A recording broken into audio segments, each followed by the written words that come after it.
goede nieuws ook maar voor dat er vanavond alle ruimte is om verder informeel van gedachten te wisselen.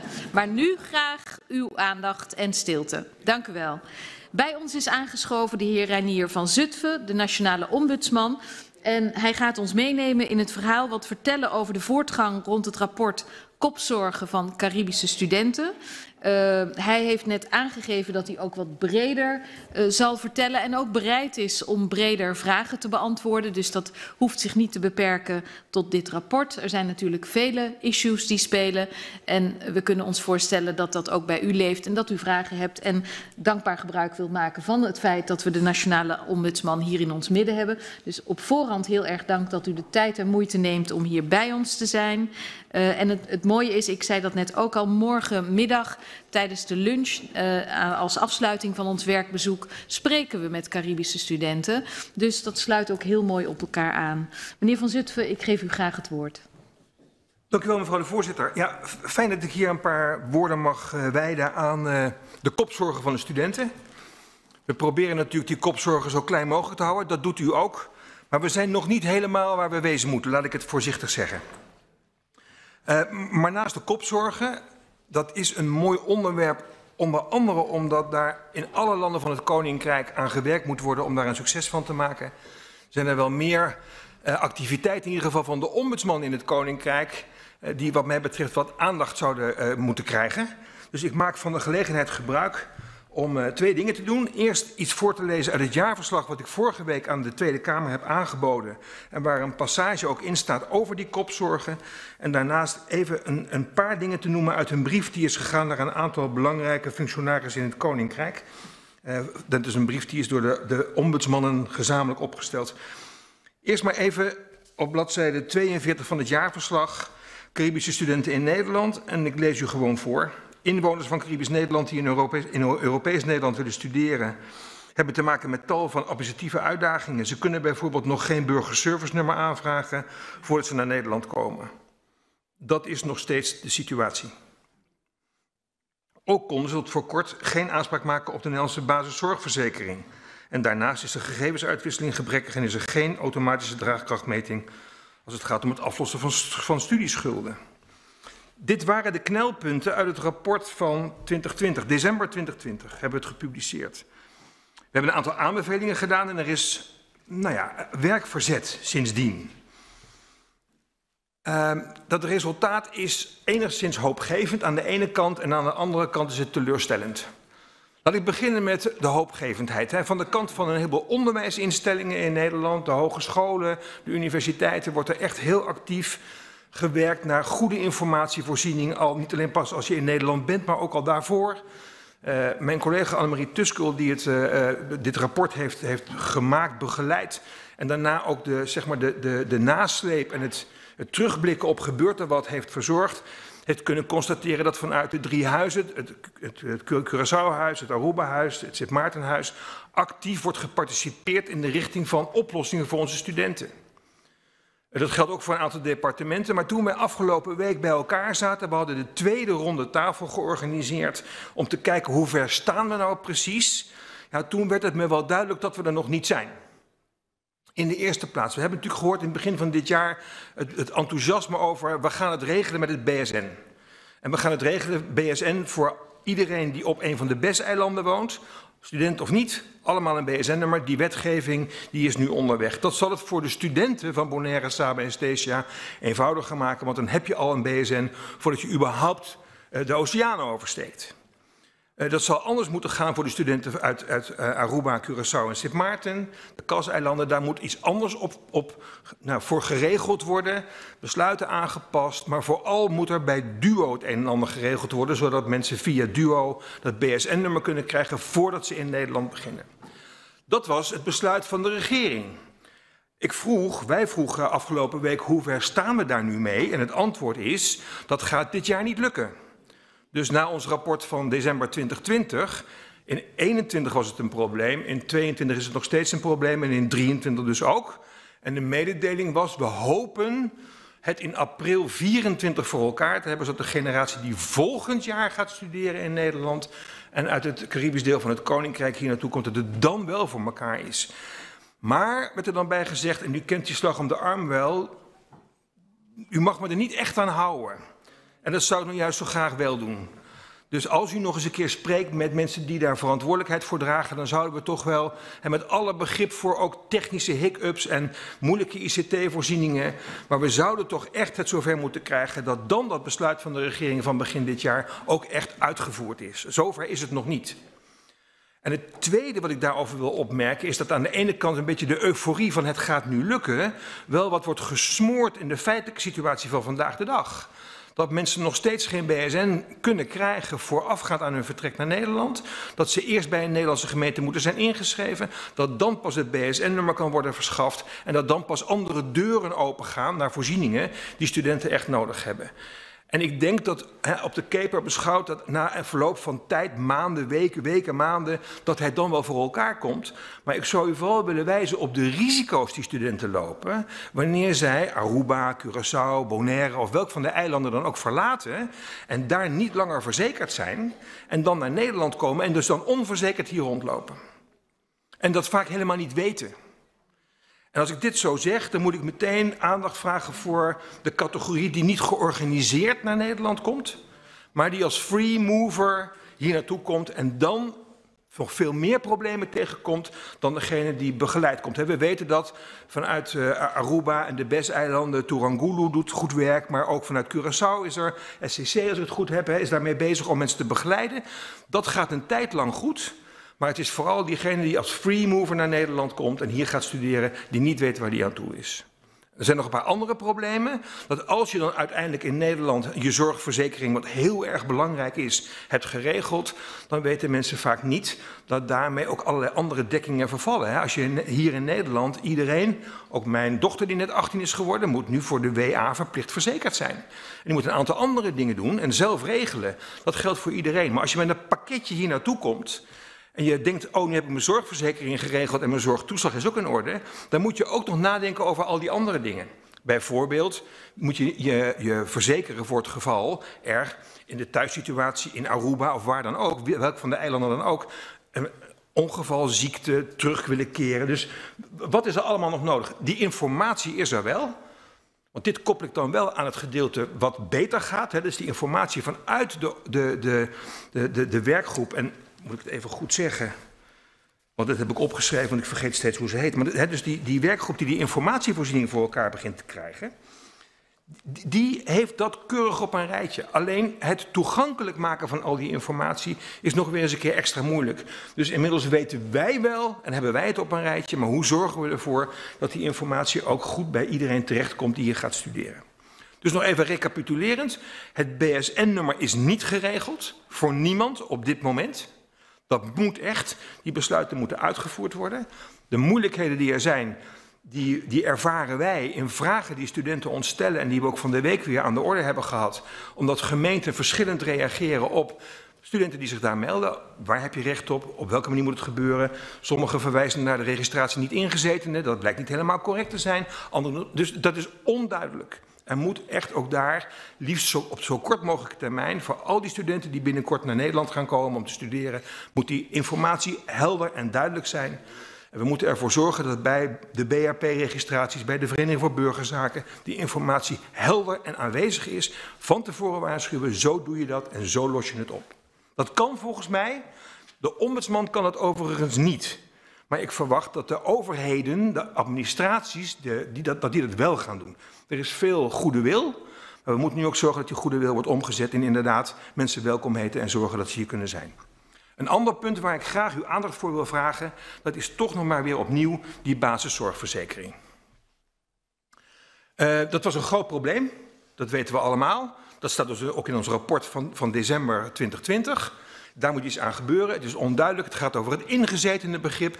En we hebben ook beschreven in dat rapport toen al wat de consequenties zijn als je niet voor de basiszorgverzekering in aanmerking komt, maar toch je zorgtoeslag aanvraagt. Of nou, dat levert weer terugvorderingen op een andere ellende. Uiteindelijk is er voor een hele grote groep studenten is het duidelijk geworden dat ze kunnen worden aangemerkt als ingezetenen, want daar gaat het uiteindelijk om. Het is een juridisch begrip, maar het gaat om het ingezetene begrip.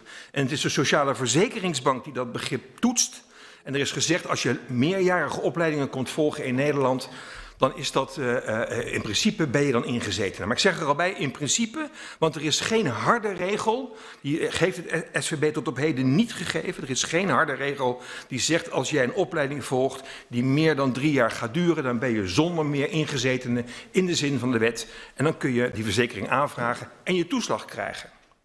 En ik zeg dat met name omdat er heel veel jongelui naar Nederland komen die misschien wel een opleiding gaan volgen die niet per se meer dan 3 jaar. Want 3 jaar is een belangrijk moment. Blijkbaar, volgens uitspraken van de Centrale Raad van Beroep in Nederland. Als je nou komt, ik noem maar het voorbeeld. Je hebt op Aruba gestudeerd en je hebt daar je bachelor gehaald en je wil graag je master in 1,5 jaar tijd in Nederland doen. Dan ben je dus niet iemand die hier 3 jaar komt. Maar je bent wel een student. Wat gaat er met je gebeuren? Wat is het antwoord van de Sociale Verzekeringsbank daarop? Het antwoord op dit moment zal zijn, je bent geen ingezetene. Dus dan heb je dus een verschil tussen iemand die hier komt voor zijn hele studie en iemand die hier komt voor de kop op zijn studie. Die worden verschillend behandeld. Ik vind dat onaanvaardbaar.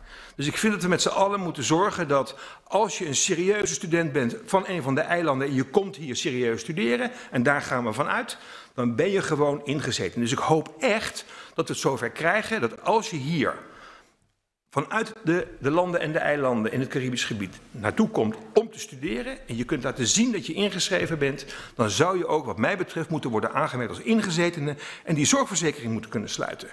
Anders is het veel te onduidelijk en veel te diffuus waar je aanspraak op kunt maken. En wij krijgen ook nu weer, ook van de week weer heel concreet te horen dat het ingewikkeld is. Dat het zelfs afhangt van welke ambtenaar de circulaire opslaat om de vraag te kunnen beantwoorden. Ben je wel of niet, kom je in aanmerking voor die zorgverzekering. En we weten allemaal dat het ongelooflijk belangrijk is om voor de zorg verzekerd te zijn. Want je moet er toch niet aan denken dat je ziekenhuishulp nodig hebt. Of ernstig ziek wordt. Naar de dokter moet, een chirurg, noem het maar op, er kan van alles gebeuren. En dat je dan later moet constateren dat je onverzekerd bent met alle gevolgen van dien. En het is niet zoiets als, nou dat zal wel met een sisser aflopen. Ik vind dit buitengewoon essentieel. Dus BSN, zorgverzekering, ik vraag uw aandacht daarvoor. We hebben het ook besproken met de huizen en met de mensen van de departementen.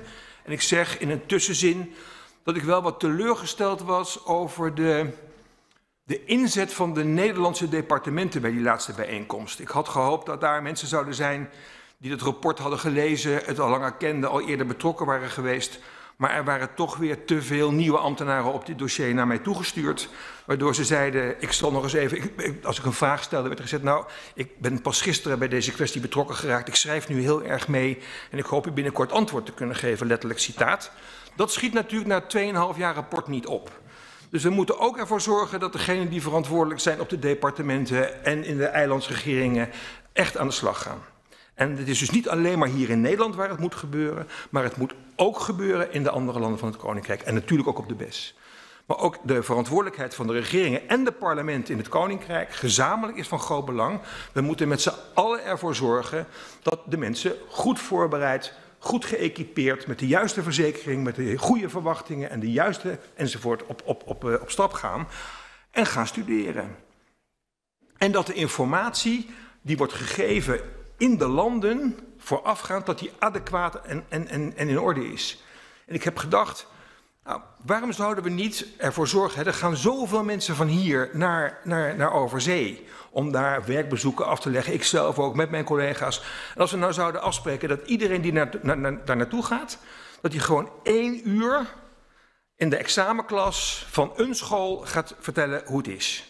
Wij zorgen met z'n allen voor de informatie en we vertellen hoe is het, hoe gaat het. Het gaat zelfs soms over, nou ja, dat je met je mobiele telefoon een kaartje in de tram kunt klikken. Ik wist het ook niet tot voor kort, maar het is wel zo. Nou, dat soort praktische informatie ontbreekt ook. Dus mijn idee zou zijn, laten we ervoor zorgen dat die informatie optimaal en accuraat op dit moment actueel daar wordt gebracht. En ik zou het mooi vinden als iedereen die daar naartoe gaat op een reisbezoek of een werkbezoek, dat hij zegt, ik maak 1 of 2 uur vrij voor 1 of 2 examenklassen om dat soort dingen te vertellen. En dan zullen wij zorgen met z'n allen, samen met de huizen, dat die informatie die gegeven moet worden, dat die actueel is. Want we moeten de mensen echt op de hoogte stellen. Het andere is, en dat is ook aan de orde gekomen in de rapportages, ook al in de tussenrapportage van 22 september. En kort daarna heeft mijn collega Tusko met u gesproken daarover. Dat gaat over de draagkrachtberekeningen en de metingen en het samenbrengen. Dat is nog steeds niet in orde. Als wij vragen daarover stellen, dan horen we dat er allerlei dataprotectieproblemen zijn en hobbels die genomen moeten worden. Die zitten voor een deel in de wetgeving van de 3 landen in het Caribisch gebied. Want daar moeten ook maatregelen getroffen worden op het terrein van de dataprotectie en het veilig mogen uitwisselen. Voor een deel zijn ze in Nederland, omdat er toch ook hier nog een aantal belangrijke regelingen moeten worden gemaakt. Er is sprake van een consensusrijkswet, maar die laat toch op zich wachten. Dus het is ook nog een groot probleem om ervoor te zorgen dat de data mogen worden uitgewisseld, waardoor we een actuele draagkrachtberekening kunnen maken voor de studenten die moeten terugbetalen. Dat is echt ongelooflijk belangrijk. Daar is overigens, zolang als het er nog niet is, een oplossing voor, namelijk dat je toestemming geeft dat de data worden gewisseld. Daar kunnen we trouwens nog een enorme boom over opzetten of dat wel precies, maar dat wordt in ieder geval geaccepteerd. Dus mijn idee zou zijn dat wij ook aan de studenten die in Nederland vertrekken al op voorhand vragen, met een handtekening, ben je ermee akkoord, dat als wij straks tot de afbetaling van jouw schulden overgaan, dat we dan jouw data mogen koppelen aan die van Aruba of Curaçao of waar dan ook. Dat zal enorm helpen, want dan geven we de juiste informatie op het juiste moment en dan kan DUO ook adequaat de aflossing regelen. En dat we dan niet mensen overbevragen of dat er grote schulden ontstaan of andere dingen. Dus dat zijn eigenlijk, als ik terugkijk op het rapport en de tussenrapportages, de belangrijkste punten. Kijk even naar Annemarie of ik wat vergeten ben. Nou, dat is een compliment voor mij natuurlijk, hè? Maar meer voor Annemarie dat ze het goed voor me opgeschreven heeft. Dus dat zijn de belangrijkste punten die nu spelen. We hebben er lang over nagedacht, wat onze rol moet zijn in de komende tijd. Want we hebben iedere keer weer, iedere 3 maanden met de huizen aan tafel gezeten en de ambtenaren van de departementen gevraagd, dat schiet nou eens op en hoe ver ben je en wat. Nou, we hebben eigenlijk gezegd, het is niet meer de rol van de ombudsman om de aanjager te zijn. Dus wij stoppen daarmee. Wij gaan een afrondende rapportage maken waarin wij zeggen, dit was het. Zover zijn we gekomen. Het is niet zonder betekenis, maar er is nog wel wat te doen. Dat zullen we op een lijstje zetten. En we zeggen tegen alle studenten in het Koninkrijk, als je een probleem hebt, ben je bij ons altijd welkom. We doen de deur voor de studenten niet dicht, maar we zeggen nu wel tegen de verantwoordelijke bewindslieden, departementen en parlementen, het is nu voor jullie. Je weet wat er moet gebeuren, dus hands-on en aan de slag. Nou, daar zou ik het in ieder geval wat betreft de studenten voor willen laten. Ik zei al iets over de samenwerking tussen ombudsmannen in het Koninkrijk. We hopen echt dat voor het einde van het jaar in Aruba ook de ombudsman zal zijn benoemd. Ombudsman, ombudsvrouw. De wet is er, de landsverordening is geslagen. De benoemingsprocedure en de profielen zijn volgens mij nu uitgelijnd en aan de slag.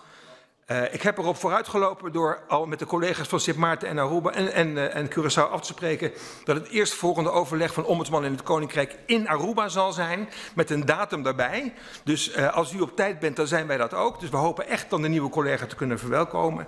Ik vind het van groot belang dat er in Aruba zelf een ombudsman is die zich rechtstreeks tot de regering kan wenden. Tot op heden is dat weer een rol geweest die ik op me heb genomen bij afwezigheid van een ombudsman. Maar het is heel goed dat die er wel gaat komen. En mijn laatste actie, hoop ik, op dat terrein, was een brief aan mevrouw Wever-Kroes, die ik ook heb gestuurd aan mevrouw Van Huffelen.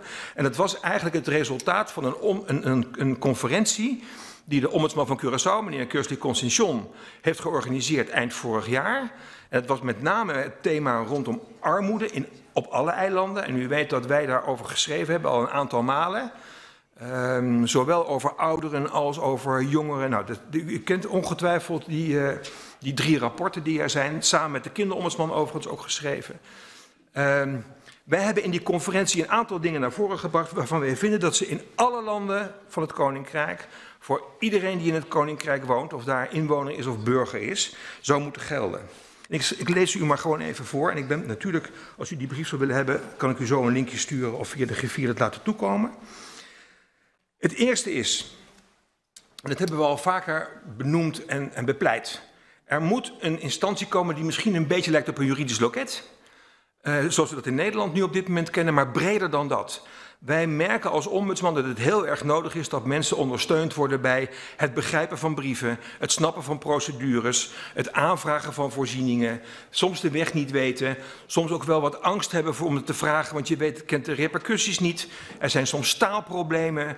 Het gaat dus niet alleen maar over juridische bijstand, want dat is niet het eerste waar ik aan denk, maar gewoon feitelijke ondersteuning om mensen op weg te helpen als ze iets van een overheid, zij het OLB of de Rijksdienst Caribisch Nederland of sociale zaken, maar dat je weet hoe je dat moet doen en dat er deskundigheid is die daarbij kan ondersteunen.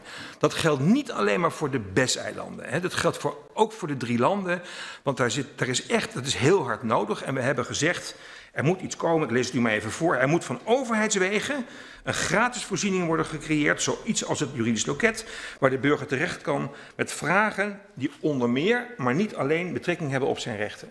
Het gaat dus ook om die ondersteuning. Hoe vraag ik een vergunning aan? Wat kan ik, als ik een brief krijg dat de stukken niet genoegzaam zijn, wat betekent dat dan? Hoe moet ik dat dan? Nou, daar zoeken wij echt wel een belangrijke sleutel tussen de burger en de overheid. Dat lijkt een beetje op het juridisch loket. Dat lijkt ook wel op de ombudsman. Daar zou ook in gecorporeerd kunnen worden, waar nu sprake van is voor de BES-eilanden, een antidiscriminatievoorziening. Daar zou ook deel van kunnen uitmaken gelijke behandeling. Daar zou ook, enzovoort. Daar zijn we mee bezig. En ik zeg met name, richt ik me nu tot degenen die in het Nederlandse parlementen aan het werk zijn.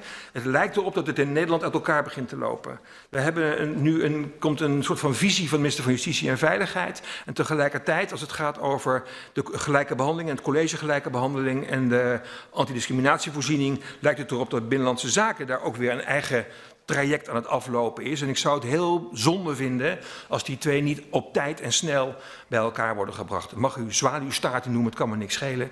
Maar het moet bij elkaar komen, want het gaat vanuit die burgergedacht over 1 loket, 1 punt waar je naartoe kan voor allerlei dingen die je dwars zitten rondom jouw functioneren en leven daar en de overheid. Inclusief het sociale netwerk, inclusief scholing en educatie. Want dat zijn de andere punten van die brief die wij schreven, van de 5 punten.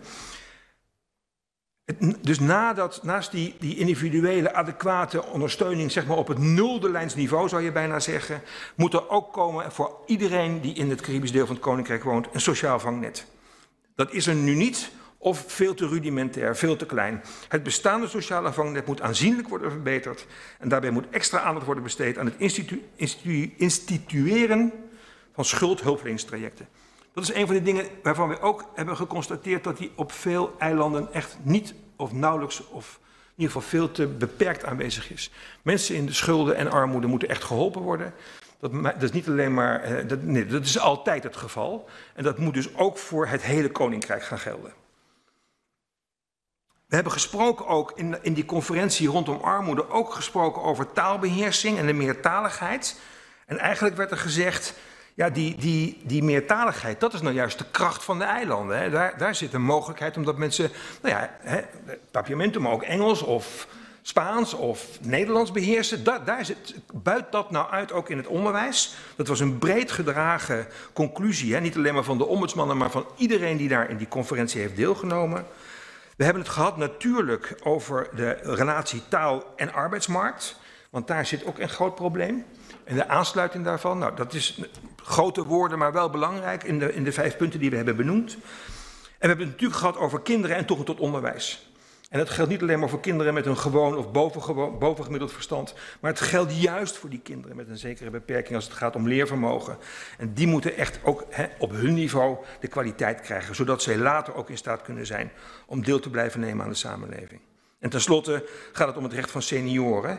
U hebt dat ook rapport gelezen wat wij hebben geschreven over de BES-eilanden en over de erbarmelijke situatie waarin sommige mensen verkeren. We hebben niet zo lang geleden op alle social media gezien hoe de politiemensen op Bonaire, een hele oude arme man op Bonaire, nu weer een dak boven zijn hoofd geven. Natuurlijk fantastisch dat die initiatieven er zijn, maar het is eigenlijk een overheidstaak om het minimale te verschaffen aan iedereen die daar woont. En ik vind dat, zeker in dit gezelschap, waar we het hebben over het koninkrijksoverleg, dat het ook een koninkrijksplicht is om daarvoor te zorgen.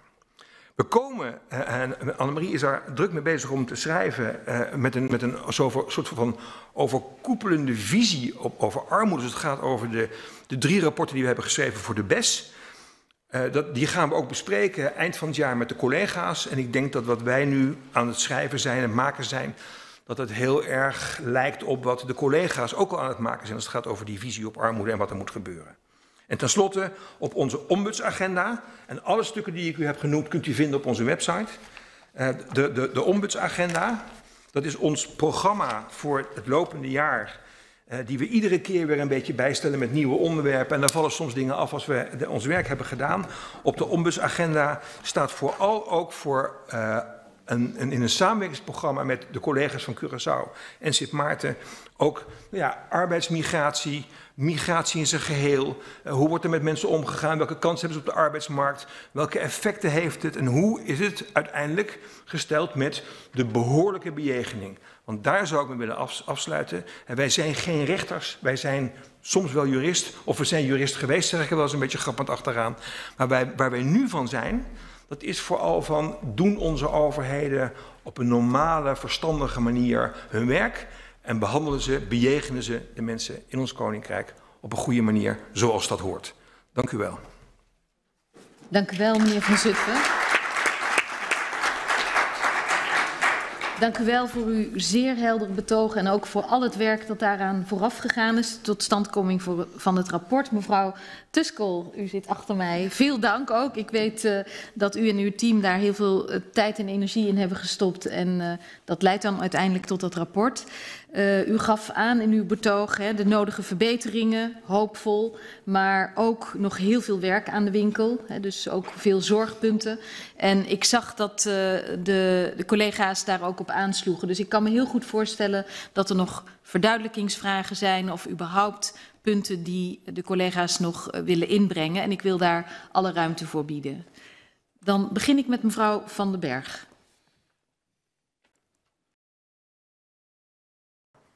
Gaat u gaan. Dank u wel, voorzitter. En zeer veel dank voor de zeer informatieve inbreng. En ik wil graag even teruggaan helemaal naar het begin. Want toevallig ben ik ook woordvoerder zorg. Dus daar had ik gelijk, denk ik, van dat wil ik nu even goed begrijpen. Is die 3-jaarstermijn, begrijp ik, is dat iets wat nu in de zorgverzekeringswet staat? Want dat heb ik in ieder geval niet op mijn scherp op mijn netvlies. En wordt er een onderscheid gemaakt of je, ik noem maar, want we hebben heel veel buitenlandse studenten in Nederland. Dat je zegt, nou die 3-jaarstermijn, ik begrijp het heel goed als jij uit Italië komt of Duitsland of wat dan ook. Dat je zegt, nou het is een serieuze studie en anders doen we het niet. Maar geldt dat ook, die 3-jaarstermijn, dus integraal voor studenten vanuit het Koninkrijk?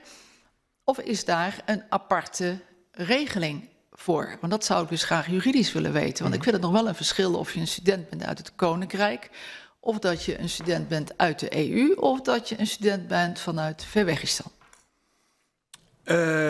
Ja, dat is heel belangrijk om dat te weten. Wat is de oorsprong? Kom je van buiten de Europese Unie of ben je daar binnen? Het bijzondere is, en u kent dat misschien wel, dat begrip, de discrimination en rebours. Dat betekent de omgekeerde discriminatie. Studenten uit Europa kunnen makkelijker in België gaan studeren dan in Nederland. Want in België worden ze opgevat als Europese Unieburgers en daar hebben ze alle voordelen die ook de Nederlandse studenten die uit Den Haag daarheen gaan genieten. Maar als je vanuit Oranjestad naar Amsterdam komt te studeren, sta je op achterstand. Dus dat is dus een omgekeerde discriminatie en daar zouden we een einde aan moeten maken. En ik heb wel gedacht dat misschien de koninkrijksbeurzen die de minister voor ogen heeft, of niet, dat dat een oplossing zou kunnen zijn. Maar op dit moment, gewoon als het gaat over het mogen benutten van je Unieburgerschap, dan kan het dus wel vanuit Aruba, Curaçao naar Leuven. Daar vindt u heel veel mensen op dit moment. U ziet ook dat de samenwerking tussen de Universiteit van Aruba en de Universiteit in België enorm aan het toenemen is. Dat geldt voor Curaçao overigens ook. Maar als je komt naar Nederland, dan sta je op achterstand. Waar wij ons in het rapport al eerder hard voor hebben gemaakt, is dat ze werden eigenlijk behandeld als internationale studenten. Dat kan ook. Hè? Dus als je vanuit Amerika hier komt studeren, nou zeker, mag. En dan moet je goed voor jezelf zorgen. En daar heb je dure verzekeringen voor nodig en allerlei andere dingen. Dan ben je welkom. Maar degenen die vanuit Aruba en Curaçao hier naartoe komen, die zeggen, weet je wat er in mijn binnenzak zit? Een paspoort. En er staat op Koninkrijk der Nederlanden. Hoe kan het nou dat ik dan word behandeld als iemand die niet tot het Koninkrijk behoort? Toen zijn we aan de slag gegaan. En ze hebben gezegd, eigenlijk zou je dus in die zorgverzekeringswet dat begrip ingezeten is op een of andere manier duidelijk moeten worden.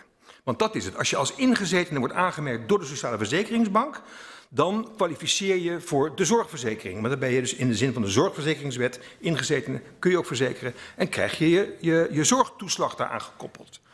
Het probleem is dat het niet een harde lijn is. Het is niet een wettelijke bepaling. Dus waar de Sociale Verzekeringsbank zich nu op beroept, er is weliswaar een uitspraak van de Centrale Raad van Beroep, die zegt als je langer dan zoveel jaar hier bent en blijft, dan moeten we je als ingezetene aanmerken, maar, en dan worden er voorbehouden gemaakt.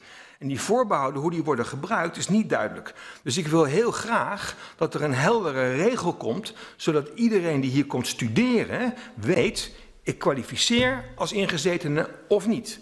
En mijn oplossing daarbij zou zijn, laten we een regel maken, een wettelijke bepaling waarin staat, als je, of beleid kan ze misschien ook nog wel helpen, hè? Wanneer ben je ingezeten, dan kan je beleid opmaken. En dan kun je zeggen, als je hier komt om te studeren, en het is een serieuze studie die je gaat doen, dan kwalificeer je op dat moment als ingezetene, dan kun je gebruik maken van de zorgverzekering, krijg je toeslag terug, breek je je studie af, want dat heeft Annemarie ook gevraagd, dan zijn er geen consequenties, ja, je verzekering houdt op. En vervolgens ga je terug naar Aruba, Bonaire of wat dan ook. En dan moet je zorgen dat je daar weer verzekerd bent. Dus er zitten ook geen financiële nadelen aan. Nog voor Nederland als land wat de zorgverzekering regelt. Nog voor de betrokkenen die volgens die regels verzekerd is. Dus dat is de kern van het probleem. Er is nog te veel ruimte rondom dat begrip ingezetenen, omdat er interpretaties mogelijk zijn van die uitspraak van de Centrale Raad van Beroep, waarbij uiteindelijk toch ook VWS slag om de arm houdt.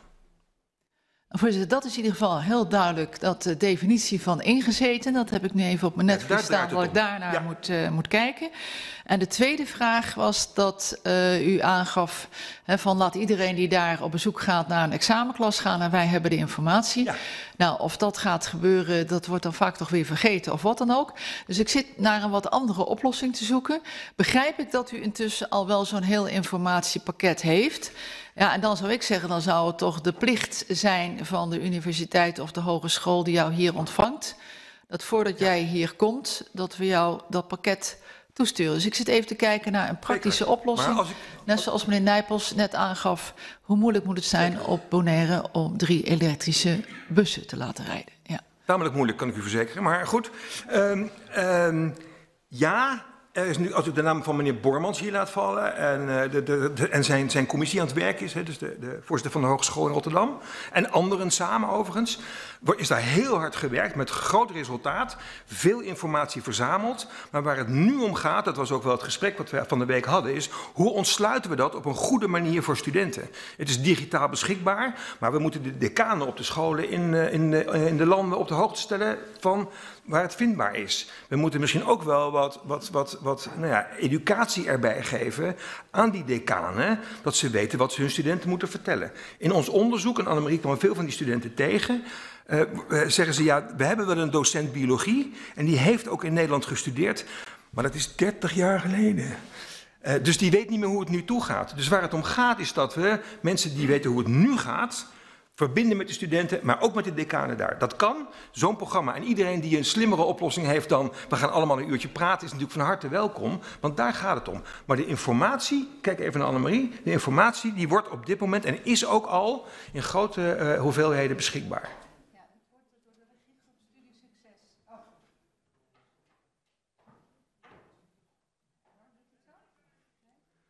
Anders zeg ik jou gewoon na. De regiegroep Studie Succes Caribische Studenten. Ja, die is daarmee bezig. Ja. En het gaat juist om die integrale informatie. Precies. Nee, daar hebben we het inderdaad van de week over gehad. Hè? Want het is niet alleen maar wat gebeurt er in je opleiding en wat doet onze hogeschool, maar ook waar moet je je inschrijven, hoe zit het met sociale zekerheid, wat voor dingen zijn er nog meer belangrijk. Dus dat hele pakket, dat wordt nu gemaakt en ontsloten. Maar de grote kunst zal nu zijn om die informatie die er is ook zo begrijpelijk bij de studenten te krijgen, de toekomstige studenten en bij hun decanen op de scholen in de landen en de eilanden. Dank u wel, meneer Van Zutphen. Ik kijk even rond, want ik zag nog meer. Ja, mevrouw McWilliam, u stond al eerder op. Gaat u gang.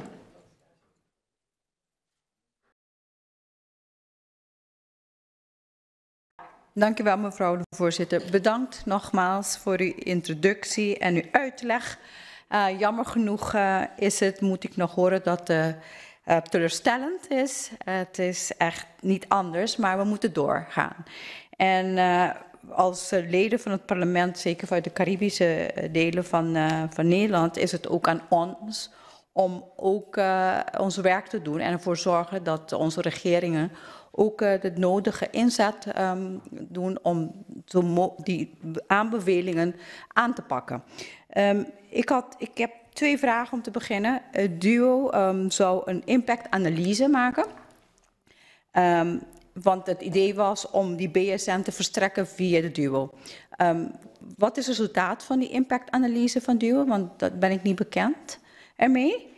En ik wilde ook graag weten, wat staat eigenlijk in het weg dat men niet vanaf de komende schooljaar bijvoorbeeld, als de studenten moeten gaan invullen voor DUO, om in aanmerking te komen met DUO, om die automatische draagvlak mee eens te gaan. Is het een juridische probleem of is het nog niet, het is nog niet geconcretiseerd, laat ik zo zeggen. Ik heb in principe die 2 vragen, voorzitter.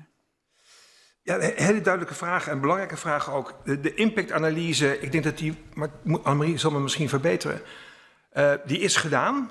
Het is mogelijk, maar er zijn wel allerlei ICT-toepassingen noodzakelijk. En de laatste informatie die we hebben gekregen is dat dat niet voor dit jaar gerealiseerd kan worden. Dus het is met name een ICT-probleem om de systemen aan te passen, om vervolgens aan iedereen die BSN's te kunnen verstrekken via DUO.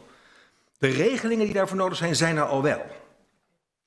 Het tweede, en dat geldt met name voor de BES-eilanden, daar gaat het over dat BSN, wat onderdeel wordt van wat iedereen die daar geboren wordt, zou ik bijna zeggen, die krijgt een BSN. Dus dat geldt dan ook voor de studenten, dus het is daar helemaal opgelost. Dat is een wetgevingstraject wat langer gaat duren. Het is dus echt dat is een Nederlands uitvoeringsprobleem. Het is mogelijk. De beslissingen door de regering hier ten aanzien van de regelingen en de wetten die zijn genomen. Het is nu een kwestie van uitvoering en dat laat op zich wachten. En daar kunnen we niks aan doen. Tenminste, ik kan er op dit moment niks aan doen. Anders dan dat ik zeg, let op. Dan moeten we dus nu wel al die studenten die nu gaan komen en die dus niet van dat voordeel gebruik kunnen maken, wel ondersteunen bij toch snel dat BSN krijgen, dan maar op een andere manier. Dan als het gaat over de draagkrachtberekeningen en het automatisme, ja, dat is een kwestie van met name dataprotectie. En dat is een ingewikkeld proces, want er moet iets gebeuren in Nederland op basis van de AVG-wet zoals die hier geldt, de Algemene Verordening Gegevensbescherming. Dus dat Europese ding wat ook in Nederland van kracht is, maar wat ook effect heeft op de manier waarop data mogen uit worden gewisseld met andere landen, zoals de 3 landen in het Koninkrijk. En dat betekent dat Nederland moet op basis van de AVG ook eisen stellen aan de wetgeving van Curaçao, Sint Maarten en Aruba. Die moeten aan voldoen, anders mogen we niet uitwisselen. Althans, niet automatisch. Wij zien dat er in Aruba aan gewerkt wordt. Sint Maarten schoorvoetend begonnen is. Op Curaçao nog niet echt gestart is met de eigen processen om tot wetgeving te komen. Er speelt ook nog een consensus Rijkswet tussendoor, waarvan ik niet helemaal weet in welke status die nu verkeert. Maar dat zijn dus de wetgevingsprocessen. Daar hebben de parlementen echt wat te zeggen en de regeringen. En onze tijdelijke oplossing is, vraag nou toestemming aan de betrokken student voor het mogen uitwisselen. Want toestemming kan in de plaats komen van die wetten. Dan mag het wel. Dat is eigenlijk mijn vraag. Dus we kunnen al beginnen. Zeker. Afwachtend op die wetten, dat die aangepast worden. Dat die studenten zelf die toestemming kunnen geven. Maar dat moet gewoon in die formulier worden geplaatst. Ja. Maar dat vraagt natuurlijk wel goede afstemming tussen, Stichting Studiefinanciering of de Studiefinanciering in Curaçao en hier de DUO. En, dus we moeten wel met elkaar goed zorgen dat we dat aan iedereen vragen met een begrijpelijk formulier. Niet te ingewikkeld, dat mensen ook weten waar ze voor tekenen. En nogmaals, de free movers mogen we niet vergeten. Ik kijk even of ik iets vergeten ben bij... Nee? Nee, het is duidelijk. En mijn laatste vraag, mevrouw de voorzitter. Wat wilt u zien van de regering van Curaçao expliciet op uw aanbevelingen? Wat zou u... Ik zou heel graag willen dat de minister van Onderwijs van Curaçao heel erg actief aan de slag gaat. Net zoals overigens de andere onderwijsministers. maar met ervoor zorgen dat de decanen van de scholen heel goed op de hoogte zijn van wat het betekent om vanuit Curaçao naar Nederland te gaan te studeren. Wat je allemaal moet doen. Dat ze vooral ook opletten op de free movers. En dat ze misschien wel zeggen van, zou je dat nou wel doen? Want om je gewoon te laten begeleiden is veel verstandiger. Want dan ben je zeker van ontvangst, maar ook van verzekeringen en begeleiding. Maar als je het niet doet, dan is hier wel een lijst met dingen die je moet doen. Hè? Dus dat zou ik heel belangrijk vinden. Ik zou ook wel hopen dat er, maar dat gaat ietsje buiten het bestek van dit onderzoek, dat er tussen de verschillende landen, ook op het niveau van universiteiten, verdergaande uitwisseling komt. Hè? Dus ik zou ook wel willen vragen aan uw minister van Onderwijs en aan uw parlement, zorg ervoor dat het idee van onze minister Dijkgraaf om die koninkrijksbeurs mogelijk te maken, dat er ook actief aan de kant van Curaçao aan wordt gewerkt. En als het gaat over die uitwisseling van data, ik denk dat het een algemeen onderwerp is, dat Curaçao wel echt aan de slag moet met die gegevensbescherming. Niet alleen maar in het verkeer met Nederland, maar sowieso in het verkeer überhaupt in de wereld.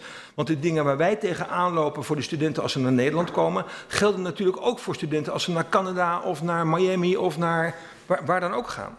Dus dat is wat er moet gebeuren. Dank u wel. Ja?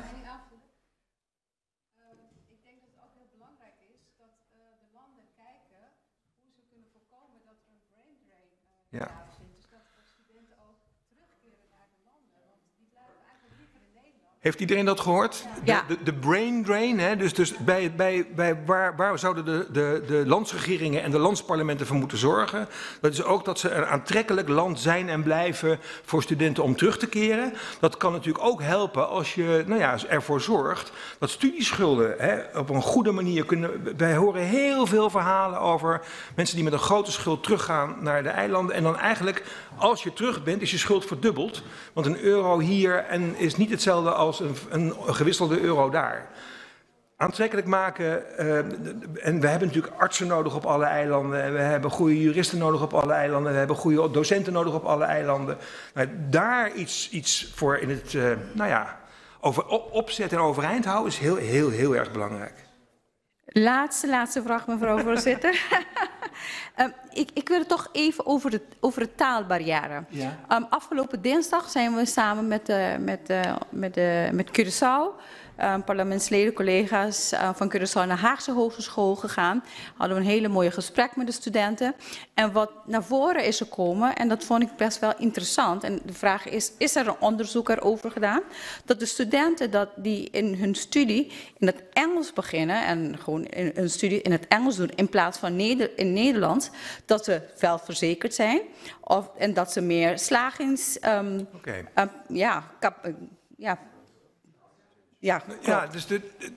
kans hebben. Ja.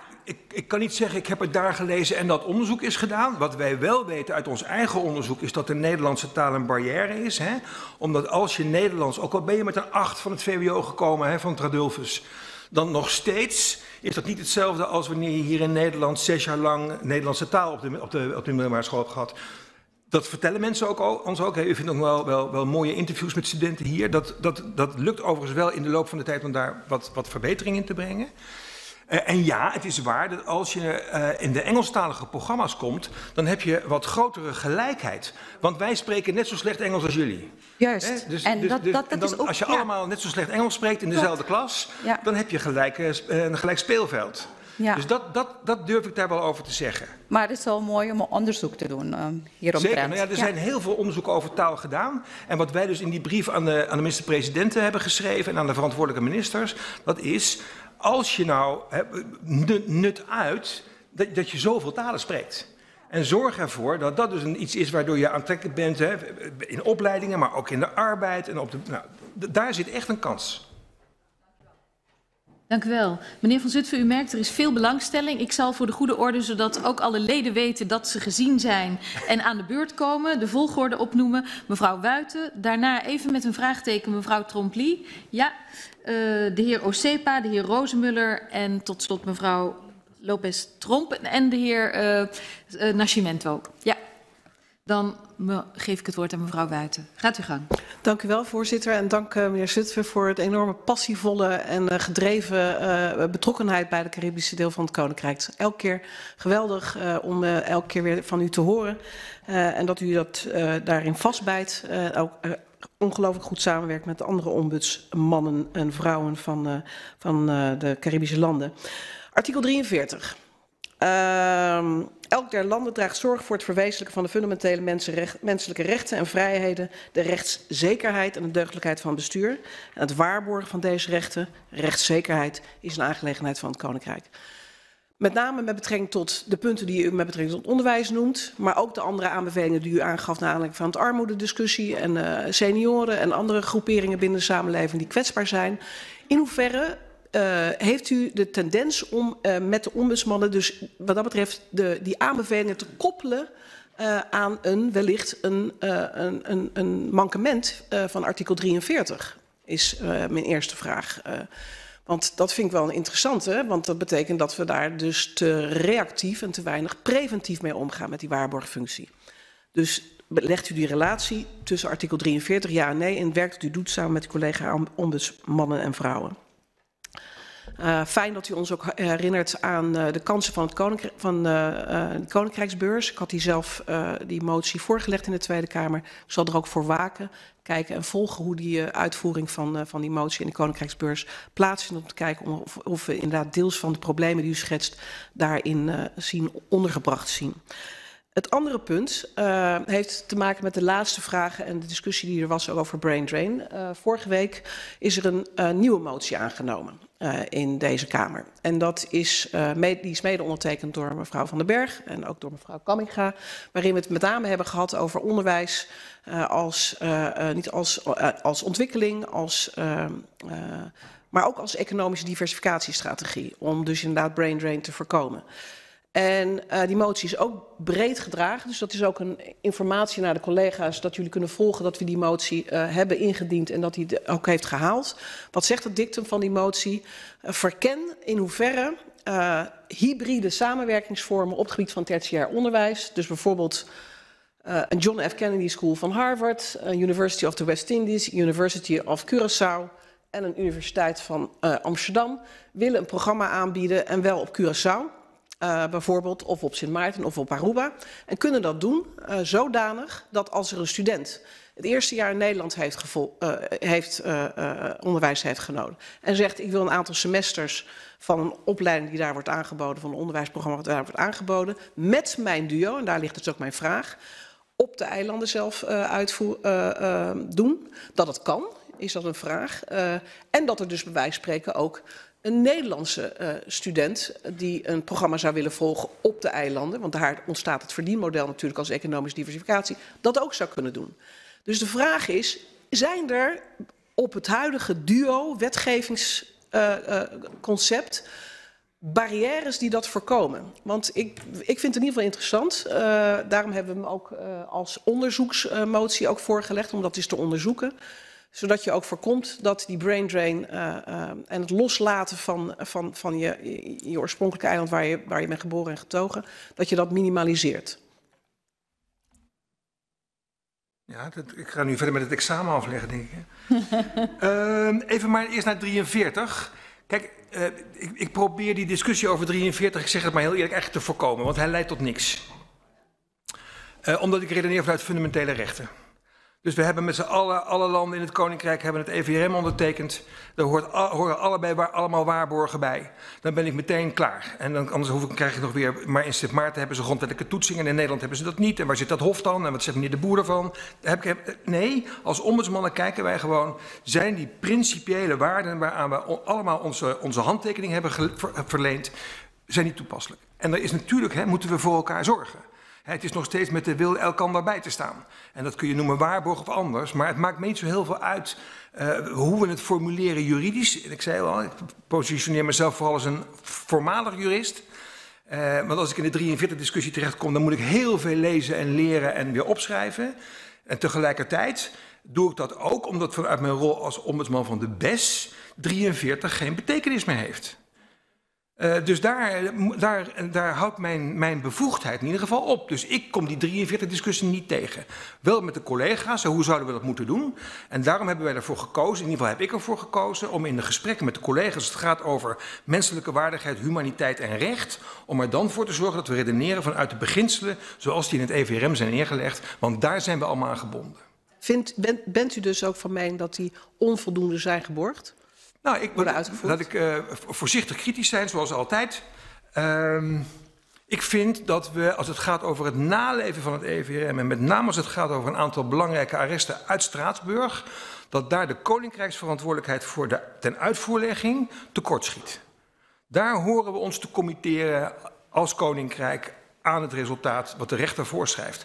En ik vind dat heel erg essentieel. Dus daar is nog in ieder geval verbetering mogelijk. En we hebben allemaal gezien hoe sommige uitspraken worden extra gemonitord. En mijn collega's van het College voor de Rechten van de Mens hebben daar aandacht voor gevraagd. In Straatsburg, bij het comité van ministers. Dat zijn de waarborgen waar ik echt aan hecht.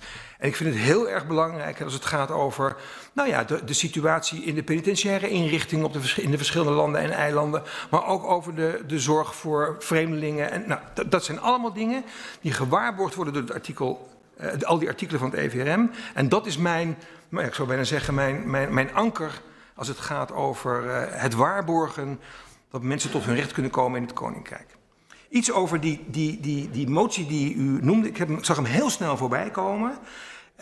Hoe zit het met DUO, durf ik u nu niet te zeggen. Ik denk dat het, als ik het zo goed inschat, dat DUO heel erg een systeem is wat geldt voor mensen die in Nederland studeren of Nederlanders die met rechten naar een andere universiteit gaan. Ik denk dat alles te regelen valt. Hè. Dus als we die uitwisseling, waar ik een sterk voorstander van ben... ik kom graag en vaak op de Arubaanse universiteit, maar ook op de Curaçaose universiteit. Collega's, oud-collega's van mij werken daar ook, geven daar les, zijn enthousiast over de mensen en over de mogelijkheden die er zijn. Laten we het dan ook mogelijk maken om, ook al is het maar voor korte tijd, een aantal maanden of een beurs of een tijdelijk verblijf, dat wel goed geregeld is met zekerheid voor een aantal hele belangrijke dingen zoals verzekerd zijn, maar ook rechten en de erkenning van de diploma's. Maar dat alles kan. Wat dat betreft is het volgens mij, dit is iets wat maakbaar is. Sommige dingen niet, maar dit wel. Het helpt wel als je DUO niet wordt stopgezet, als je bij wijze van spreken 2 semesters... We zouden eigenlijk moeten inventariseren, maar daar zouden we een business case van moeten maken. Als we dan die stappen gaan zetten, waar lopen we dan tegenaan? Dat kunnen we best wel eens een keer met elkaar simuleren en dan al op voorhand laten zien wat er dan geregeld moet worden om het succesvol te laten zijn. Dank u wel. Ik vermoed dat in het kader van uw onderzoeksmotie dat ook onderzocht gaat worden, toch? Dat denk ik wel. Dan ga ik heel graag door naar de volgende vragensteller, dat is mevrouw Trompli. Gaat u gang. Dank. Om te beginnen wil ik u bedanken voor het geven van de update.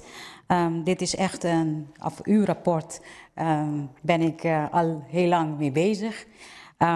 Ik vind het jammer dat u aangaf niet meer de aanjagersfunctie te willen dragen. Ik begrijp het wel, maar ik vind dat het wel heeft geholpen.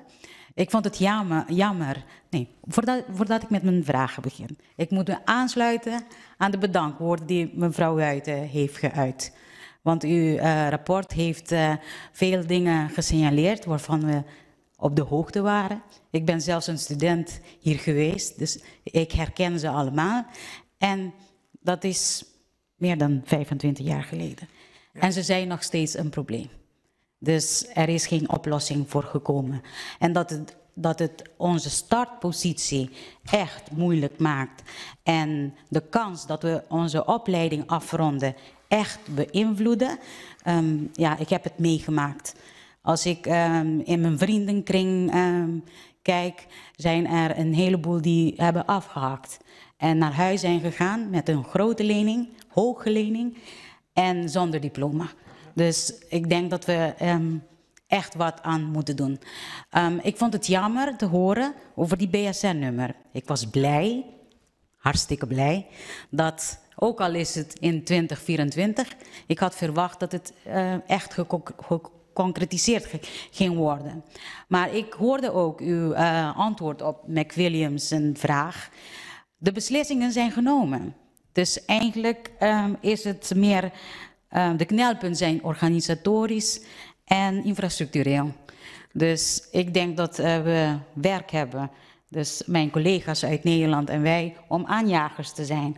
Om echt aan te dringen bij de overheden om echt prioriteit te stellen aan de uitvoering van de beslissingen. En dat inderdaad 2024 een realiteit wordt, want veel dingen worden daarmee opgelost.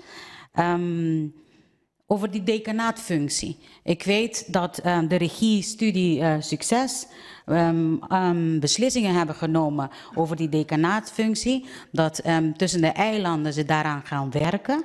Ze hebben een heleboel innovatieve ideeën hoe ze oplossingen kunnen komen om onze studenten beter op voor te bereiden. Ik weet niet of u meer van weet of een update daarover kan geven. En als laatste vraag, voorzitter. Het blijft een zorg. We praten niet zoveel over die punt, maar de mental health en well-being van onze studenten. Veel mensen we praten niet over deze punt, maar je komt hier meestal 17-jarig, 18-jarig, zonder familie. Er zijn mensen die wel familie hebben, maar de meeste niet. Het heeft een impact. Als je al deze dingen al die knelpunten die u in uw rapport aangeeft, een rol beginnen te spelen, hebben onze kinderen die hier komen studeren een grote druk. En ja, mijn vraag is hebben jullie ook hiernaar gekeken? Ik weet dat het niet in het rapport staat, maar dat u ook bezorgd bent op deze punt, ja of nee? Bedankt. Dank u wel. Even in de volgorde van de 3 punten die u maakt, hè. 2024. Ik heb het met nadruk hier ook willen noemen, omdat we dan met z'n allen druk kunnen zetten dat het echt dan in april 2024 ook realiteit wordt. En er is nu gezegd in ons gesprek afgelopen week, we streven ernaar om, maar we kunnen niet met zekerheid zeggen of. En ik zou heel erg blij worden als we het zover krijgen dat er een harde toezegging komt. 2024, prioriteit voor Caribische studenten, dan krijgen ze dat BSN-nummer via DUO. Weet je, dan zijn we dan tegen die tijd 3,5 jaar verder. Dat vind ik wel meer dan genoeg. Dus ik ben het heel erg met u eens en ik hoopte ook wel een beetje dat wat ik zei zo'n soort van reactie van uw kant zou oproepen. Want dan kunnen we samen zeggen hoe belangrijk het is. Dat is 1. Het decanaat. Ja, daar wordt heel hard aan gewerkt. Hè. Nou ja, daar hoort ook die informatieverzameling bij en mensen helpen. En ook wel in gesprekken met het Aruba-huis en met mensen uit Aruba gezien dat er ook wel, nou ja, er moet ook wel weer ruimte gecreëerd worden voor de docenten om die rollen te kunnen vervullen. Want ja, als je eigenlijk gewoon de hele dag biologieles moet geven en je bent ook nog decaan na 5:30, ja, dan wordt het dus niet. Dus er moet ook nog echt ruimte worden gecreëerd voor de docenten om die decanaatsrol goed te kunnen vervullen. En als ik de signalen, maar ik zeg het een beetje voorzichtig, goed opvang, dan is er ook nog wel iets van geld nodig om dat project wat gestart is, hè, waar u het net over had, om dat ook echt handen en voeten te geven. Daar lijken ook nog wel een soort van, maar ik kan het niet helemaal overzien, maar ik denk dat er nog wel wat steun verleend kan worden, ook om ze echt aan de gang te laten gaan en ervoor te zorgen dat ze ondersteund zijn door deskundige mensen, zodat de decanen en de docenten goed worden opgeleid en voorgelicht bij de scholen in het Caribisch deel van het Koninkrijk. En dan mental health. Ja, in de gesprekken die wij voeren, iedere keer weer, komt dat natuurlijk aan de orde. We beschrijven volgens mij ook, kijk even naar Annemarie, ook in het rapport, hoe het is om een paar weken wel bij iemand te zijn, nou ja, een verre nicht van je moeder, die hier toevallig woont. En dan kan je een tijdje zijn, maar dan moet je toch op zoek naar. We zien de spanning van studenten die een jaar dan wel een kamer kunnen vinden, maar daarna die kamer moeten verlaten. We zien, nou, enzovoort. Dus ja, in onze gesprekken komen we dat heel erg tegen. Ik voeg er altijd aan toe, wat een bewondering je dus moet hebben voor de mensen die ondanks die omstandigheden het lukt om af te studeren, met een goed cijfer. En die zijn er dus ook echt heel veel. Dus dat is de andere kant van het verhaal.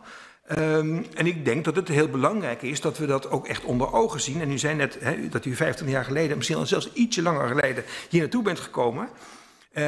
Wij schreven dit rapport en ik kreeg een e-mail van Paul Herfs. Dat is de decaan van de ombudsman van de Universiteit Utrecht. En die zei, Gorin, ik zag je rapport en er staat precies in wat ik 25 jaar geleden al schreef. En toen heb ik het erbij gepakt, hij heeft helemaal gelijk. Dus we weten het al 25 jaar en daarom zou ik heb het toch geschreven, want het is nog steeds nodig, maar we moeten niet nog langer wachten. Want we weten nu toch echt wat er moet gebeuren.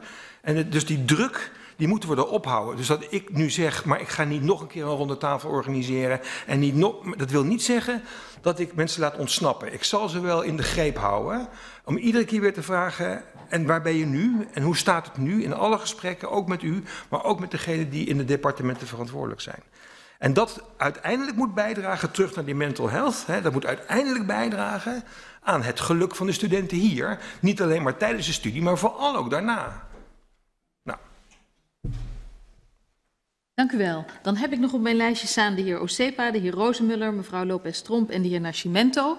Ik zou u willen vragen het allemaal kort en krachtig te houden, want als het dan lukt, dan kunnen we misschien mevrouw Raymond ook nog blij maken met haar korte vraag, waarvan ze zegt dat ze die ook kort en krachtig houdt. Meneer Osepa, gaat uw gang. Ja, dank u wel mevrouw de voorzitter. En we hebben allemaal gewacht op dit moment, omdat we bijna alle van ons hier hebben gestudeerd. Ik heb 1 vraag en 1 oproep. Voor wat betreft eerste oproep. Ik denk dat dit gaat over wat er moet gebeuren achter de komma. Die wij vanmorgen hebben besproken. Want het gaat om onderwijs. Het gaat om onze studenten. En er mag geen verschil zijn waar wij geboren zijn. Of wij op de landen zijn geboren of in Nederland. Die kansen moeten wij allemaal hebben. Als we mogen spreken van koninkrijksburger. En dan kom ik dan gelijk bij een oproep. Want als er nieuwe wetten worden gemaakt, beleid wordt gemaakt, dan moet er wel rekening worden gehouden met dit soort dingen. Met de Caribische studenten, ik hoor weer vandaag over BSN-nummer, over basiszorgverzekering en dat er verschil is over het begrip ingezetenen, dat allemaal erover nagedacht moet worden, ook vanuit onze kant. Dus een oproep aan onze Nederlandse collega's als beleid wordt gemaakt om daaraan te denken. Om soms te denken aan de studenten vanuit de landen. Dan kom ik bij de vraag. In het rapport Kopzorgen zijn een aantal aanbevelingen. Een stuk of 8. Integrale informatievoorziening. Ik ga niet allemaal oproepen, u heeft zo'n 2 al aangegeven. Dus de vraag is, als we dit allemaal zo moeten handelen, aanpakken, of u kan aangeven welke van deze aanbevelingen echt dringend en prangend is. Ik weet nog vanuit mijn tijd spraken we over informatievoorziening, leer de cultuur, integreren, leer van Toon Hermans, dan komt het wel goed. Maar inmiddels hoor ik dat er nog andere dingen bij zijn gekomen over BSN en zorgverzekering, wat in onze tijd er niet was. Dus als u vandaag zou mogen aangeven, wat zijn echt de punten die u denkt, daar moeten jullie meer aandacht aan besteden vanuit de lijst van aanbevelingen. Dank u. Helder. Dank u wel. Bij uw verzuchting aan het begin, maar een verzuchting van mij, en dat is de titel van een van de rapporten die wij schreven over armoede. Het maakt uit waar je wieg heeft gestaan. Dat is nog steeds zo. Dat hoort niet zo te zijn, maar het is wel zo. En er mogen best verschillen zijn, maar die moeten verklaarbaar zijn en binnen grenzen zijn die aanvaardbaar. Dat is nu niet het geval. Armoede, onderwijs, zorg. Dat geldt voor degenen die aan de andere kant van het Koninkrijk wonen in het Caribisch gedeelte. Het geldt voor mij als ombudsman van Nederland en van heel veel van de gemeenten in Nederland, ook voor heel veel gemeenten in Nederland. Ik maak mij daar ook heel veel zorgen over. En ik schreef het laatst nog in een ander stuk, dat ging over armoede in Nederland. Ook dezelfde zin eigenlijk. Het maakt uit waar je wieg heeft gestaan, over hoe je geholpen wordt en vooruit geholpen wordt. En ik denk dat dat ook meteen eigenlijk het antwoord is op uw punt van waar moeten we nou ons het meest op richten. Ik denk dat dat is op het verkleinen en het weghalen van de verschillen. Dat is echt, als je dat voor ogen houdt, dan kun je precies per aanbeveling zeggen wat er moet gebeuren. Dus die inschrijving moet voor iedereen mogelijk zijn in BSN. De zorgverzekering moet voor iedereen toegankelijk zijn die hier studeert. En met een Nederlands paspoort in zijn binnenzak, want dat is ook heel belangrijk. Dat zijn de essentiële dingen. En ik denk dat we het met z'n allen eigenlijk al heel lang weten. We wisten het 25 jaar geleden al, meer dan 25, en nog steeds. Maar dat we nu moeten zeggen, aan wat we weten, hoort ook iets gekoppeld te worden in verandering en betere regels enzovoort. En ik denk, en daar zou ik beginnen, als ik het voor het kiezen had, zou ik beginnen in de scholen waar de jongelui nu zijn, om ze daar al voor te bereiden op wat er gaat komen als je in Nederland, maar ook als je ergens anders gaat studeren. Want heel veel voorzieningen, als het gaat om onderwijsvoorzieningen, zijn niet voorhanden op de eilanden en in de landen. Dus het zal ergens anders zijn. Dat weten we al op het moment dat jongelui naar de middelbare school gaan. Laten we onmiddellijk beginnen en daar al om ze voor te bereiden op die toekomst straks. Dat ze weerbaar zijn. En daar kan iedereen zijn steentje aan bijdragen. Daar kunnen wij hier in Nederland met de ontvangst en met de manier waarop we mensen begeleiden en in die toch wat, af en toe wat vervreemde wereld. Maar we kunnen ook ervoor zorgen bij u thuis dat jongelui goed opgeleid zijn. Dat ze begrijpen wat het betekent, nou, enzovoort. Daar zou ik beginnen. Ik zou echt beginnen bij wat de jongelui nodig hebben om weerbaar op stap te gaan richting hun opleiding. Dat is het allerbelangrijkste. Dank u wel, meneer Van Zutphen. Dan ga ik door naar de heer Rozenmuller. Oké, heel goed. Nou, dat is heel galant. Mevrouw Raymond. Gaat uw gang. Masha, dank je, de heer Rozenmuller. Mijn vraag is een beetje meer op dat stukje van mental health. Dus ik sluit aan aan mijn collega. Wat ik ook had begrepen vanuit het verslag, is de aansluiting van de studenten van de Caribische landen, zeg maar, met de hulpverleners in Nederland. Als het gaat om context, cultuur, taal, begrip, waar het lijden vandaan komt. Wat ik zelf persoonlijk ervaar als hulpverlener op het eiland, is de aansluiting bij verschillende verenigingen hier in Nederland.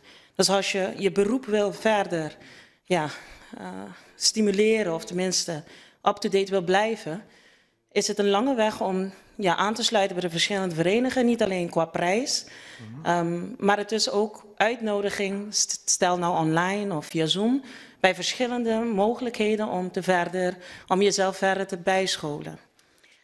Ik vraag het even aan leden van de Tweede Kamer of dat een idee is om te kijken van hoe kunnen we dat vergemakkelijken voor hulpverleners op het eiland die hier in Nederland hebben gestudeerd en dus ook geaccrediteerd zijn, maar dus niet kunnen blijven accrediteren of bijscholen. En het is een lange weg om, zeg maar, de opleidingen op Aruba te krijgen, op Bonaire te krijgen, op Sint Maarten of Curaçao, vanwege een hoog prijskaartje. Ik ben aangesloten bij de NIP, maar goed, ik moet BTW betalen. Daar is er geen uitzondering voor. Maar ook op de website kan je niet gelijk zien van in Nederland zijn deze hulpverleners beschikbaar.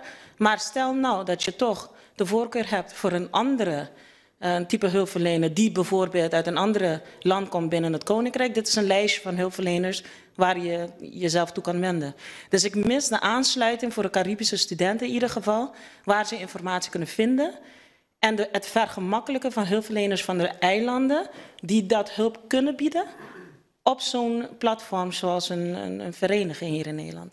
Het is maar een suggestie. Ja, ik denk dat het een hele waardevolle suggestie is. Als u daar zo over praat, moet ik meteen denken, maar dat is niet zo netjes, om meteen aan jezelf te denken. Maar we hebben gecreëerd, dat heet de Raadbaak. Dat is een digitaal platform voor iedereen die op een of andere manier mensen helpt vooruit, schuld, hulpverleners, maar ook sociaal werkers en anderen.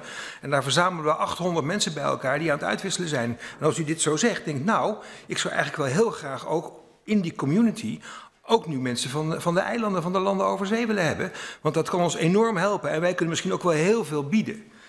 En daaraan koppel ik dat er natuurlijk ook heel veel fantastische mensen zijn hier in Nederland. Hè. We Connect en noem ze allemaal maar op. En ik praat veel met meneer Isabella over wat er moet gebeuren. En Paul Commanens, noem ze allemaal maar op. En ik kom natuurlijk ook veel op de eilanden zelf en in de landen om die verbinding te maken. Het kan nog steeds beter. En ja, het is natuurlijk wel zo dat er zijn drempels om dan hier in Nederland je te registreren en mee te doen en te betalen. Het is vaak duur, zeker als je het moet betalen vanuit een ander land.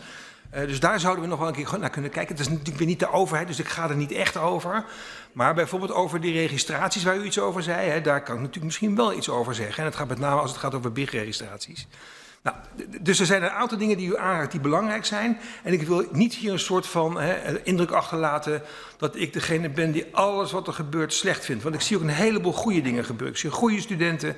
We hebben zelf ook collega's die ons enorm helpen, ook waar we zien hoe belangrijk het is om de taal te spreken, om in Bonaire je werk te kunnen doen als onderzoeker van de ombudsman.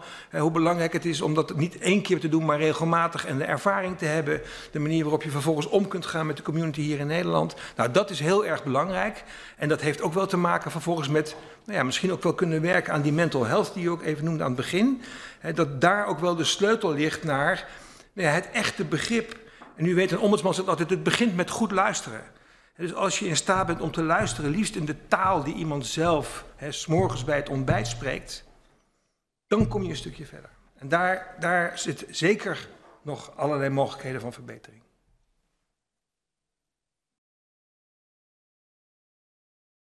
Dank u wel. Mevrouw Raymond, ik kan u zeggen, terwijl u aan het spreken was en het punt opbracht, gericht aan de Nederlandse collega's, dat ik wat instemmend geknik zag. Ik stel voor dat u vanavond de kans grijpt om daar nog eens over van gedachten te wisselen. Want ik heb het idee dat daar ook ideeën zijn. Ik zie mevrouw Van den Berg knikken, ik zag mevrouw Den Haan al eerder knikken. Dus ik denk dat er mooie ingrediënten zijn voor een goed gesprek. Dank. Dan ga ik door naar mevrouw Lopez-Tromp en vervolgens de heer Nascimento. Gaat uw gang.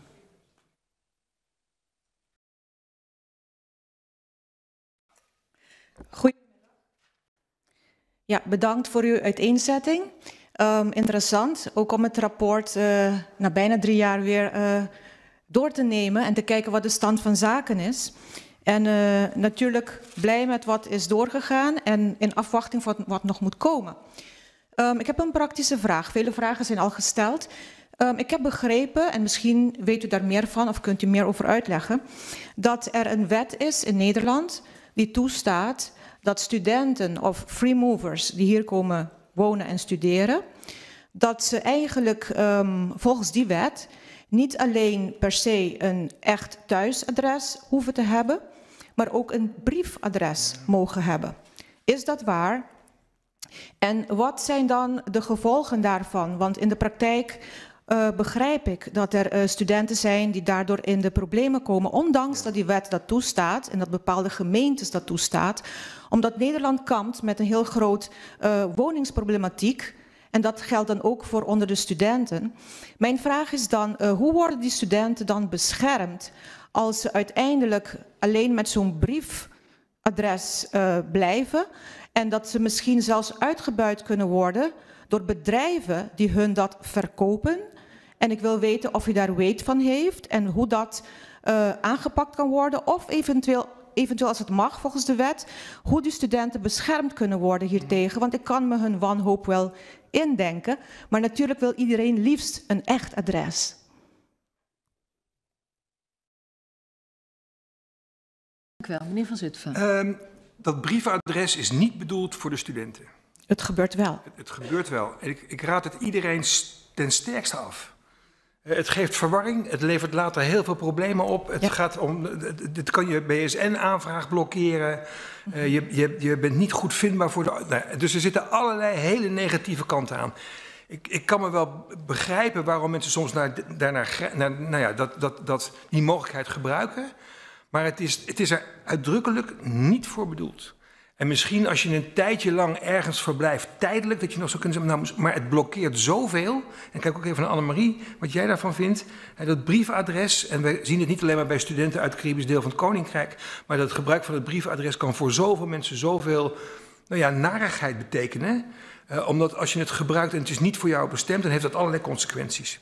Maar hoe komt het dat ze het mogen gebruiken dan? En dat geaccepteerd wordt? Eigenlijk kom ik dan weer terug bij wat ik helemaal aan het begin zei, als het gaat ook over de beoordeling van ben je ingezeten of niet. Het verschil dus van gemeente tot gemeente. Ja. Dus ik vind ook dat was eigenlijk mijn oproep al eerder, laten we ervoor zorgen, misschien wel samen met de Vereniging van Nederlandse Gemeenten en de Vereniging voor Burgerzaken, om ervoor te zorgen dat er een eenduidige instructie is voor iedereen die zich met inschrijving in de BRP bezighoudt. Als je iemand krijgt vanuit de andere kant van het Koninkrijk, vraag dan wat hij komt doen. Ben je student? Oh, dan hoort dit daarbij. Dan doen we het op die manier op. En of je nou in Wageningen gaat studeren of in Amsterdam of in Leeuwarden, dat zou geen verschil moeten zijn. En daar zit het grote probleem. Sommigen geven het wel, terwijl het er eigenlijk niet voor bestemd is. En anderen geven het niet. En dat is verwarring. Dus mijn oproep zou zijn, zeg tegen iedereen die het van plan is, niet doen. Levert meer problemen op dan dat het je helpt. Maar wat ik wil begrijpen is, het is dus toegestaan, maar eigenlijk is het een soort fake adres. Nou ja, het is geen fake adres. Hè. Uiteindelijk is het briefadres bedoeld voor diegenen die door omstandigheden geen vast adres hebben, maar wel contact willen houden met de overheid en de overheid met hun. Nou, er zitten allemaal voorwaarden aan en er zijn eraan verbonden en allerlei andere dingen. Dat is niet een regeling die studenten zouden moeten gebruiken. Oké, maar dus dat in de praktijk wel geaccepteerd wordt. Nou ja, wat ik u zeg, hè, een goede ambtenaar van de gemeente zal zeggen, die weg is niet de weg die jij moet volgen. Ik doe het op een andere manier via. Nou, en dan iedereen hoort te weten in iedere gemeente welke stappen er moeten worden gezet als iemand zich meldt. Het probleem, en daar komt het denk ik vandaan, is dat niet iedereen onmiddellijk een adres heeft, maar wel dat BSN-nummer heeft. Althans wil hebben. En daar is die inschrijving voor nodig. En daar zit de bottleneck. Dus het eerder uitgeven van een BSN-nummer garandeert niet dat je zulke problemen niet krijgt. Je moet echt... dat maakt het wel eenvoudiger bij de inschrijving. Hè? Ja. Je krijgt met een BSN-nummer krijg je niet automatisch een woning of een studentenkamer in Nederland. Zo is het natuurlijk niet. Maar het is wel heel erg belangrijk, want het BSN-nummer is de poort naar allerlei voorzieningen. Zonder BSN geen bankrekening. Zonder BSN geen zorgverzekering. Zonder BSN geen woning. Zonder BSN geen inschrijving. Dus daarom is dat BSN zo belangrijk. En als je daar dus, dat hebben wij gemerkt in concrete gevallen, hè, als je daar dus de start richting het BSN een valse start is, met een verkeerde inschrijving of een briefadres of iets anders, dan leidt dat tot grote verwarring en een uitstel van het moment waarop je uiteindelijk wel je BSN krijgt. Omdat er dan onderzoek wordt gedaan, of dan wordt er gekeken, kom je met een aanmerking, hoe zit het dan precies? En hoezo, wel een briefadres, maar geen BSN, dat kan toch eigenlijk niet? Nou, dat moet je voorkomen. Dus wettelijk staat het vast dat het niet voor studenten is? Nou, of dat zo in de wet staat, weet ik niet. Maar als je gaat kijken waar was die voor bedoeld, is dat niet voor studenten uit het Caribisch deel van het Koninkrijk die zich hier komen vestigen om te studeren. Daar is het niet voor bedoeld. Dat hoort iedere ambtenaar te weten. Dat is niet het geval, dus daar moeten we wat aan doen. Ik breng het op om juist te voorkomen dat een van de punten is waar misschien aandacht aan besteed kunnen worden. Voor beide kanten. Helder, dank u wel. Dank u wel voor uw uitleg. Dank u wel. Dank meneer Van Zutphen. Dan ga ik naar de laatste of eventueel de voorlaatste vragensteller. Dat moeten we nog even checken. De heer Nascimento. Dan horen we straks of de heer Rozenmuller van de Reservebank af wil. Meneer Nascimento, gaat uw gang. Goedemiddag, voorzitter. U heeft een beetje gesproken over armoede, ook in de BES. En dat u niet alleen maar ombudsman bent hier, maar ook voor de BES. Er bestaat een groot verband tussen armoede en onderwijs. En als we kijken naar de slagingspercentages van onze studenten vanuit de Cariben hier in Nederland, dan is dat laag. Een ander onderwerp die ook even aan bod is gekomen door een andere collega hier naar voren gebracht, was taalbeheersing. Dat is ook een groot probleem. Er is even gesproken over Engelstalige opleidingen. En ik vond het heel mooi hoe u het heeft uitgelegd. Als we samen in een klas zitten en we spreken allemaal even slecht het Engels, dan is dat ook een vorm van gelijkheid. Maar het brengt me wel op de vraag of er ook meer ruimte bestaat voor het investeren in hoger onderwijs in de Cariben. Vooral ook omdat de BES en de CAS zo dicht bij elkaar staan. Dus investeren in het onderwijs in de Cariben. En daarbij denk ik ook meteen aan de mogelijkheid om een gedeelte van het onderwijs in de Cariben te doen, bijvoorbeeld de bachelor, en dan de master te reserveren voor een studie hier in Nederland. Het zou misschien ook kunnen bijdragen aan het beperken van de brain drain. Want als je hier alleen maar een jaar zit of 1,5 jaar, dan is de neiging toch groter om terug te gaan. Je bouwt minder schulden op. Dus ik zou graag van u willen weten hoe u er tegenaan kijkt en uw mening. Ja, dank u wel.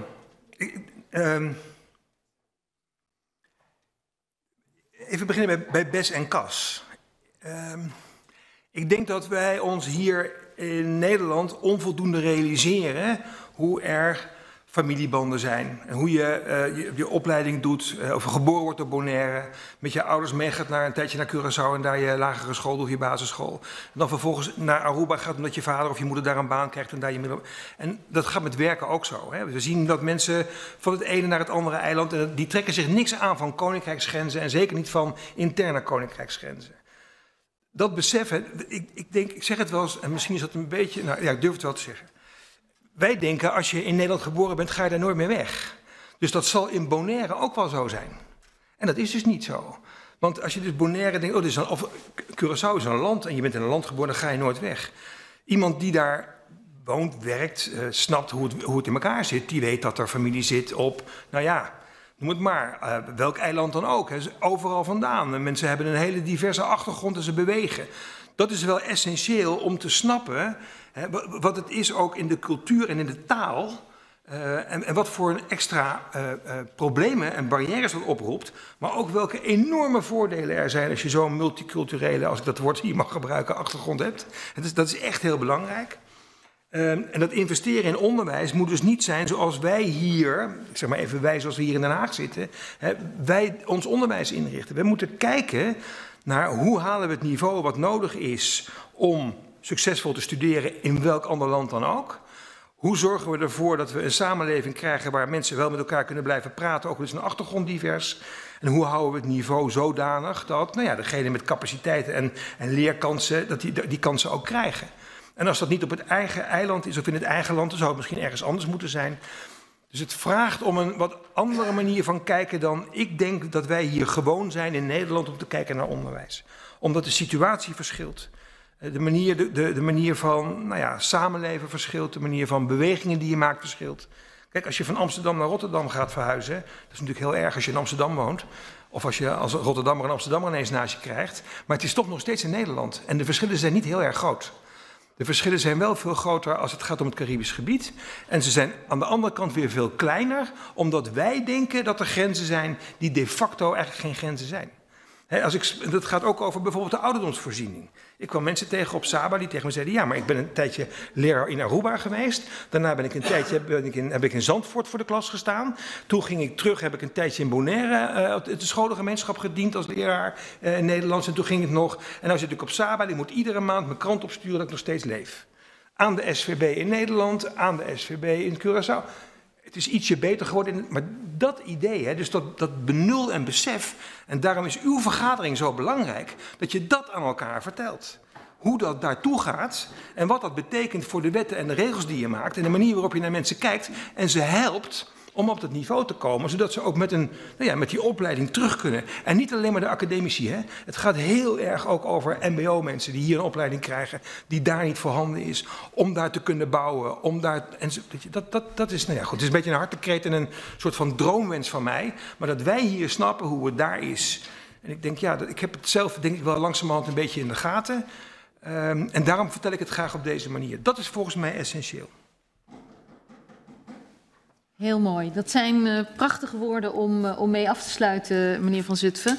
En ik wil u namens alle deelnemers van het IPCO ontzettend bedanken dat u zo'n bevlogen en helder betoog hebt gehouden. Ik refereerde er al aan al het voorwerk dat daaraan vooraf gegaan is, maar ook dat u bereid was om zo uitgebreid onze vragen te beantwoorden. Dat wordt zeer gewaardeerd. Dus veel dank namens alle deelnemers. En ik zou u graag een klein aardigheidje overhandigen. En ik laat graag Annemarie Tuskeul en al haar collega's die dat werk hebben gedaan delen in deze vreugde.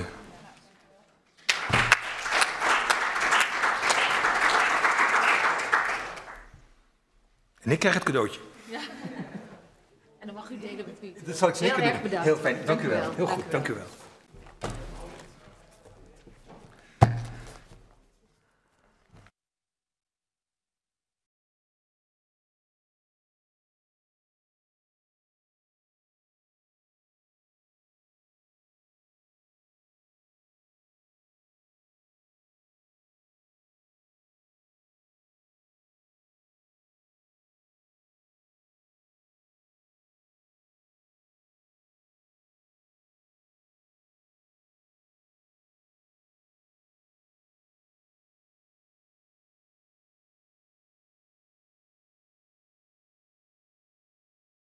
Beste mensen, we zijn nu gekomen aan de afsluiting of het einde van het formele programma van vandaag. En ik wil eigenlijk iedereen bedanken voor de interesse, de belangstelling en het feit dat we samen een heel waardevolle en leerzame dag hebben doorlopen. Ik heb een paar mededelingen en ik zet mijn bril op zodat ik niks vergeet. Morgen gaan we met z'n allen op werkbezoek naar Delft. En ik hoop ook dat we echt met z'n allen zullen zijn, want het belooft weer een interessante dag te worden. We worden ontvangen door de vice-rector van de Technische Universiteit en de directeur van de Green Village. En verschillende professoren zullen presentaties verzorgen. En ik refereerde er al aan, tijdens de lunch hebben we daarna uitgebreid de gelegenheid om te spreken met Caribische studenten aan de TU. De bus vertrekt morgenochtend om 9:30 hier bij het Tweede Kamergebouw, naast de ingang waar... Maar het programma begint stipt om 6 uur, dus dan rekenen we op uw aanwezigheid. En dan wil ik helemaal tot slot, en ik zie ze niet meer, maar ik hoop dat ze me horen, de bodes en alle collega's van de catering die normaal gesproken op vrijdag